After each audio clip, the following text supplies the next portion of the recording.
ভালো লাগছে। আমি আসলে যেরকম রেসপন্স আশা করেছিলাম তার চাইতে বেশি ভালো রেসপন্স আমি পেয়েছি দর্শকের। কারণ প্রথমত এটা একটা নারী প্রধান গল্প। এখানে ওই সব ক্যারেক্টারগুলো খুবই রিয়েলিস্টিক।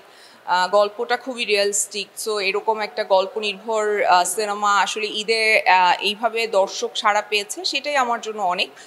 আর আমি যেটা করতে চেয়েছিলাম সেটা করতে পেরেছি, যে অনেকগুলো মেইল লিড সিনেমার সাথে একটা ফিমেল লিড সিনেমাও ঈদে রিলিজ হবে, সেইটা মানুষ দেখবে। আম, এটা চেয়েছিলাম, এটা করতে পেরেছি। এই হ্যাঁ, অবশ্যই চ্যালেঞ্জিং, বাট আমার কাছে মনে হয় যে দর্শক এখন রেডি। যতটুকু সাড়া পেয়েছি অ্যাটলিস্ট সেই দর্শকগুলো তো এরকম সিনেমা দেখতে চায়, সেই দর্শকগুলো তো উৎসবের মতো সিনেমাও দেখতে চায়। তো আমার মনে হয় যে সব ধরনের সিনেমাই হওয়া উচিত ঈদে। এবং আমি এইবার যেহেতু প্রত্যেক দিন হলে ছিলাম, একটা জিনিস আমি নোটিস করেছি, সেটা হচ্ছে যে বাংলা সিনেমা দেখার জন্য দর্শকের মধ্যে একটা আগ্রহ আছে।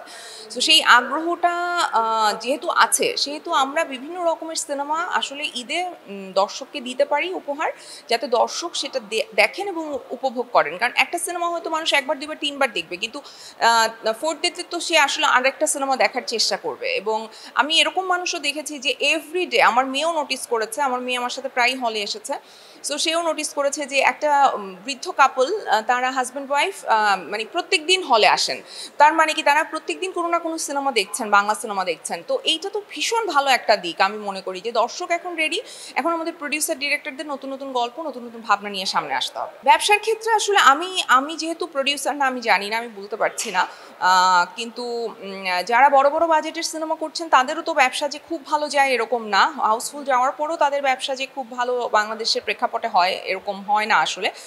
খুব কম সিনেমা আছে যারা আসলে টাকা যেটা লগ্নি করেন সেটা তুলতে পারেন।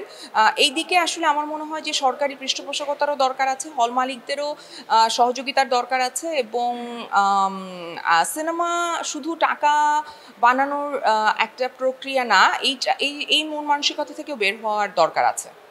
আমি খুবই এনজয় করি, কারণ আমি যেটা করছি, আমি তো সরাসরি দর্শকের সাথে আসলে কানেক্ট করছি, কমিউনিকেট করছি।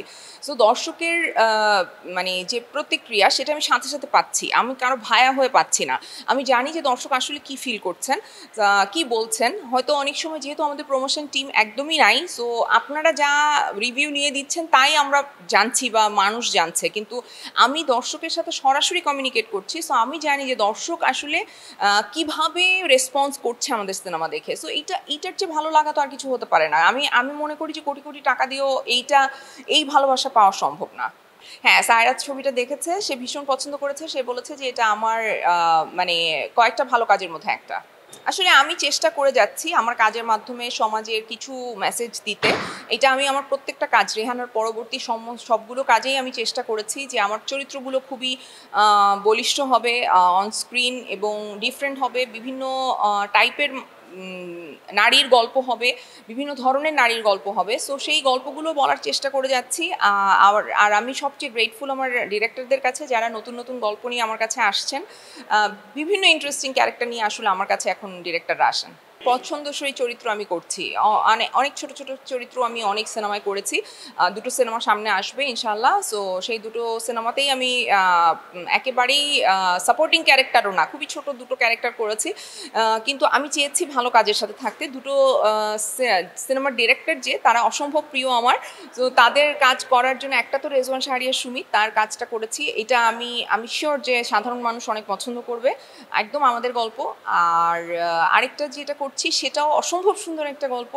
আমি আমি আশা করব যে সবগুলো সিনেমাই দর্শক হলে এসে দেখবে।